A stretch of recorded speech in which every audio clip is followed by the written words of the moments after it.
Mister, quanto rammarico c'è per questa sconfitta? Ma il rammarico è tanto perché io penso che oggi meritavamo qualcosina in più. Al solito per ingenuità e per inesperienza pecchiamo e questo campionato non ti permette di sbagliare, ti castiga subito, soprattutto in 10 uomini. Non puoi perdere una partita del genere, quindi il rammarico è tanto. Ecco, che partita è stata e soprattutto quanto rammarico c'è per non aver sfruttato la superiorità numerica? Ma il primo tempo realmente si è visto poco come azioni da gol. Poi il secondo tempo, secondo me, abbiamo visto tutti che loro quando poi sono rimasti in 10 abbiamo avuto diverse palle gol per andare in vantaggio e poi, guarda caso, sbagli mezza cosa e ti castigano sempre, quindi c'è poco da fare.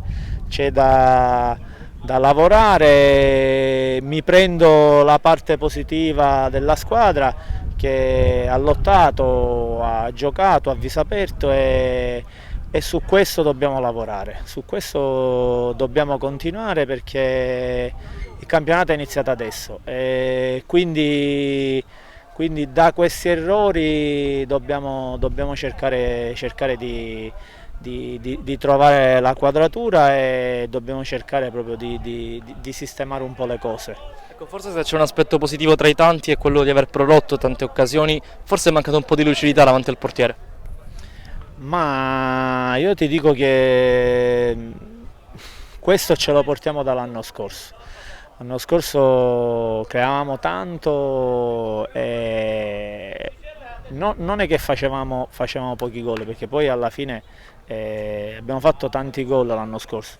Quest'anno ti ritrovi a, a quelle occasioni che tu crei, se non la butti dentro, se non la butti dentro, alla fine le squadre prima o poi ti fanno male e così è successo.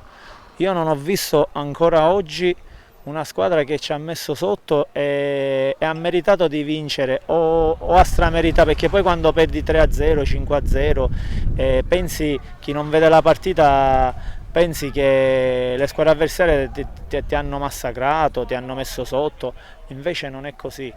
Pecchiamo sempre di errori in continuazione nostri e se non cresciamo subito e non miglioriamo questo aspetto diventa dura. Quindi dobbiamo rimboccarci subito le maniche e già da domenica cercare di continuare quantomeno su questa prestazione. La giusta strada del lavoro, che gare si aspetta appunto contro lo Sciacca?